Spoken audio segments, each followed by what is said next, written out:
তারানাথ তান্ত্রিক কোনো নাম নয়, তারানাথ তান্ত্রিক আমাদের কাছে ইমোশন। আজকে তারই একটা গল্প।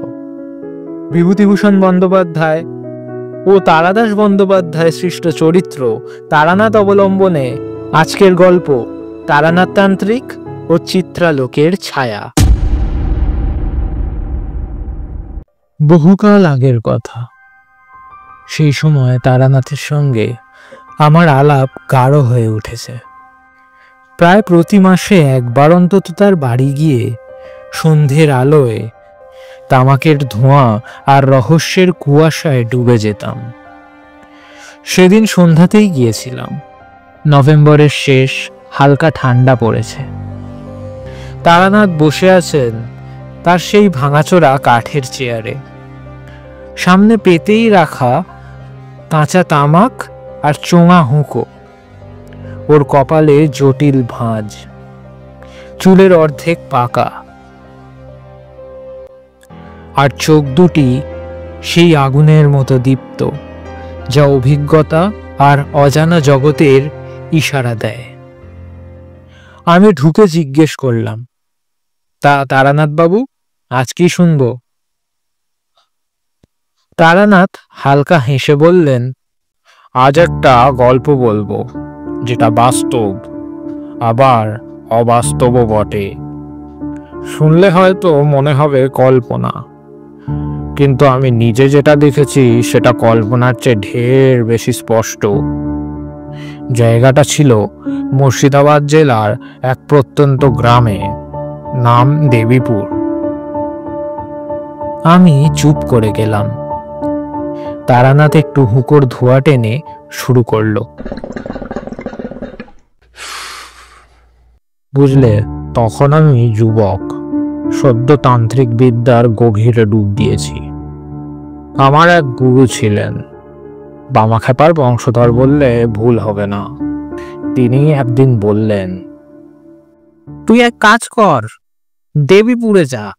সেখানে একটা ছবি আঁকার লোক আছে, রাজেন পাল।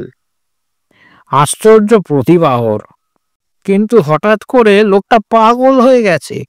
বলে ওর আঁকা ছবির মধ্যে নাকি লোক ঢুকে যাচ্ছে, মানে ওর তুলিতে আঁকা লোকজন জীবন্ত হয়ে উঠছে। কেউ কেউ কথা বলে, কেউ নাকি রাতের বেলা ঘর থেকে বেরিয়ে যায়।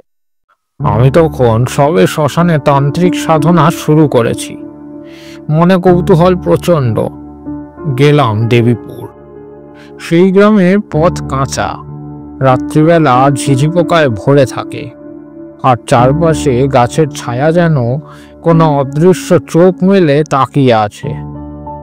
রাজেন পাল ছিলেন তখন 40 ঊর্ধ্ব, কিন্তু চোখে একটা অদ্ভুত আতঙ্ক, যেন অনেক কিছু দেখছেন কিন্তু ভাষা দিয়ে বোঝাতে পারছেন না। আমি ওর বাড়ি পৌঁছে দেখলাম দেওয়ালে দেওয়ালে ছবি, ক্যানভাস জুড়ে যেন জীবন্ত চরিত্র। একটা মেয়ে নদীর ধারে বসে আছে। ছবিটা দেখে আমি অভিভূত, কিন্তু রাজেন কাঁপা গলায় বললেন, এই ছবিটার জন্যই সব শুরু হয়েছে। আমি জিজ্ঞেস করলাম, মানে? রাজেন বললেন, এই মেয়েটা, আমি ওকে দেখি নাই, কোনো মডেলও ছিল না। হঠাৎ এক রাতে স্বপ্নে দেখি ঘুমের মধ্যে তুলিতে তুলিতে আমি ওকে এঁকে ফেললাম। পরদিন সকালে উঠে দেখি ছবিটা আঁকা হয়ে গেছে পুরোটা। তখন থেকেই রাতে ঘরে আওয়াজ হয়, কেউ দরজার বাইরে দাঁড়িয়ে কাঁদে, হালকা কুয়াশা দেখা যায় জানালার পাশে, আর আর আর মাঝে মাঝে এই ছবিটার মেয়েটা ঠোঁটে হাসি খেলে যায়। আমি কেঁপে গেছিলাম। এমন ঘটনা আগে শুনিনি। তবে আমি ছিলাম জেদি। বললাম, আমি এক রাত এখানে থাকবো।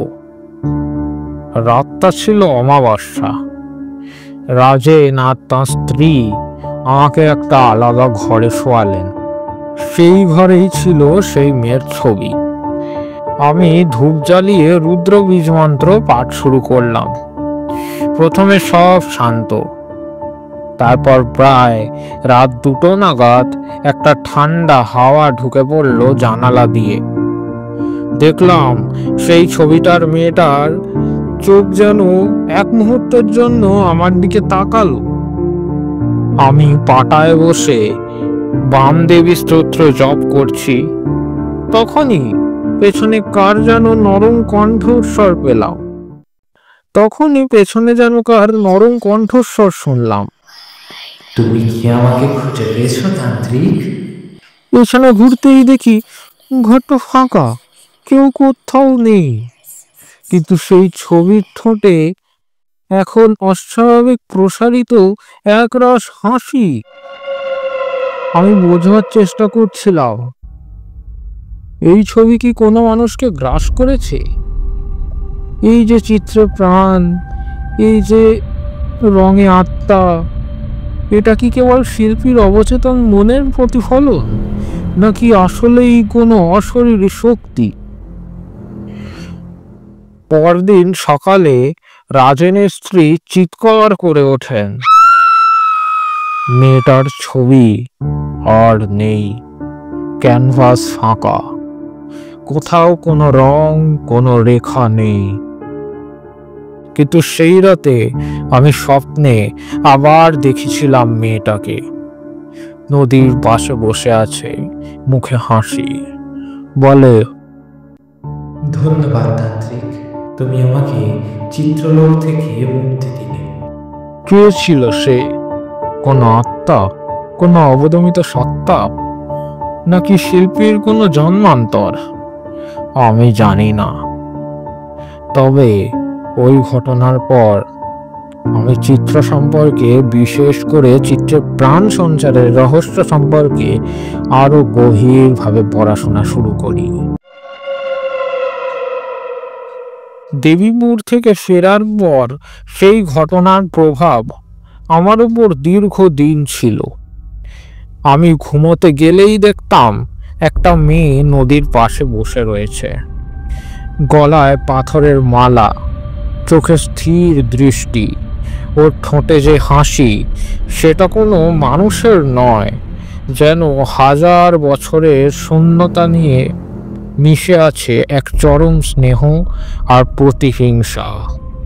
একদিন আমার গুরুজি কালীতান্ত্রিক মহামহোপাধ্যায় আমার স্বপ্নের কথা শুনে বললেন, তুই চিত্রতন্ত্রের দরজায় পৌঁছে গেছিস তারণ, এটাকে অবজ্ঞা করলে তোর অস্তিত্ব গিলে ফেলবে। ও হচ্ছে চিত্রলোক, সেখানে শিল্প আত্মা হয়ে যায় আর আত্মা শিল্প হয়ে জন্ম নেয়। আমি বললাম, চিত্রলোক কি ঠাকুর? তিনি বললেন, চিত্রলোক একান্তভাবে এক গভীর তান্ত্রিক স্তর, যেটা সাধারণ মানুষ কখনো দেখে না। সেখানে প্রত্যেক শিল্পকর্ম এক নিজস্ব চেতনা নিয়ে বাঁচে। কিছু কিছু চিত্র আত্মার আধার হয়, যেগুলিকে বলে ছায়াত্মা। সে আত্মা কোনো পটে জন্মায়, কোনোটি ছায়ায়, আবার কিছু ধরা পড়ে এক নির্দিষ্ট মাত্রার রঙে। প্রায় 3 মাস পর আমি আবার গেলাম দেবীপুর। রাজেন পাল তখন কলকাতায় চলে গেছে মানসিক চিকিৎসার জন্য, তার বাড়ি বন্ধ। আমি বাড়িটার চাবি স্থানীয় পঞ্চায়েতের থেকে নিয়ে রাতটা কাটাবো বলে ঢুকে পড়লাম সেই আঁকা ছবিতে ভরা ঘরে। আশ্চর্য, সমস্ত ছবি ছিল নিষ্পৃহ, কিন্তু সেই ছবিটার জায়গাটা এখনো খালি। সাদা ক্যানভাস ঘরের ঠিক মাঝখানে ঝোলানো, যেন অপেক্ষা করছে নতুন কোনো ছবির জন্য। রাতটা ছিল চৈত্রী পূর্ণিমা। আমি ভেতরে বৃত্ত এঁকে রক্তচন্দনের টিকা পরে বসে পড়লাম। মন্ত্র ছিল কর্ণিকাতন্ত্রর একটি গোপন স্তর, যার দ্বারা চিত্রতলে আবদ্ধ আত্মাদের সঙ্গে যোগাযোগ স্থাপন সম্ভব। ঘণ্টাখানেক পরে ঘরটা গা ছমছমে হয়ে উঠল। হঠাৎ ক্যানভাসে রেখা গাঁথতে শুরু করলো অদৃশ্য এক তুলি। আমি দেখছি সেখানে সামনে সেই মেয়েটির চেহারা ধীরে ধীরে ফুটে উঠছে আবার।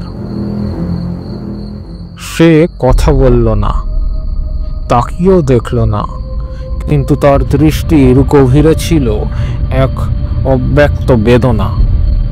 তারপর হঠাৎ চারপাশে বাতাস যেন ভারী হয়ে গেল, জানালার কাঁচ কেঁপে উঠল, ঘরের প্রতিটি ছবি নড়ে চড়ে উঠছে যেন জীবন্ত। সেই মেয়েটি একসময় মুখ খুলল, ঠোঁট নড়ল না, কিন্তু শব্দ আমার চেতনার মধ্যে ঢুকে পড়ল। আমার নাম ছিল উমা। আমি ছিলাম রাজেনের প্রথম প্রেমিকা।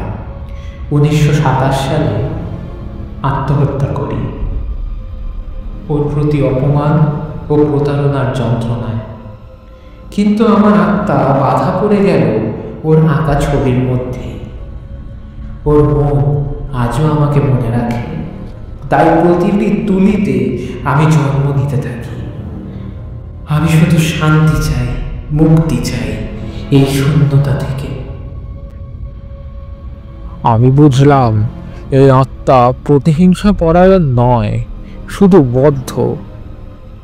আমি তখন ত্রিনয়ন স্তুতি পাঠ করে চিত্রলোকের প্রবেশদ্বার খুলে দিলাম। হঠাৎ যেন ঝড় উঠল ঘরে, হালকা ঘূর্ণি, এক ধুলো বাতাস যেন ছুটে এলো প্রতিটা ক্যানভাস ঘিরে, আর সব কটা ছবির রং মিলিয়ে যেতে লাগলো একে একে। সেই রাতের শেষে ক্যানভাসের ঘর ছিল সম্পূর্ণ ফাঁকা। পরদিন সকালে দেবীপুর ছাড়লাম। রাজেন পালের মানসিক অবস্থা পরে উন্নত হয়, কিন্তু সে আর কোনোদিন ছবি আঁকেনি। আমি বুঝেছিলাম ছবি কখনো কখনো রং আর ক্যানভাস নয়, ওগুলো প্রাণের পাত্র হয়ে ওঠে। কখনো আনন্দময় আত্মা, কখনো যন্ত্রণায় ঘেরা এক স্মৃতি, যারা খুঁজে পায় মুক্তির পথ, যদি কেউ বুঝতে পারে তাদের যন্ত্রণা। তারানাথ হুঁকোর ধোঁয়া ছাড়লেন দীর্ঘ করে।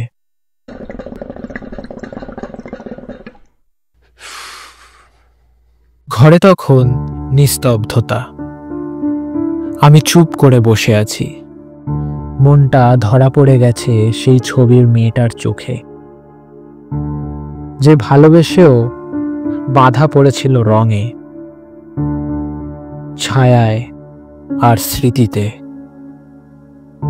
তারানাথ বললেন, চিত্রলোক একটা হস্ত জগৎ বন্ধু।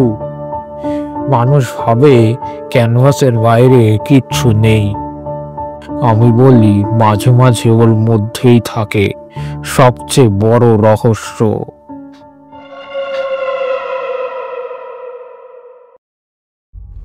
শুনছিলেন তারানাথ তান্ত্রিক ও চিত্রালোকের ছায়া। এই আমাদের চ্যানেলে তারানাথের প্রথম আগমন। কেমন লাগলো জানাবেন। গল্পটি ভালো লাগলে অবশ্যই একটি লাইক করবেন, চ্যানেলে নতুন হলে সাবস্ক্রাইব করবেন। ভবিষ্যতে তারানাথ আবারও আসবে তার গল্প শোনাতে। ততদিন আপনারা শুনতে থাকুন ভাবের তরী।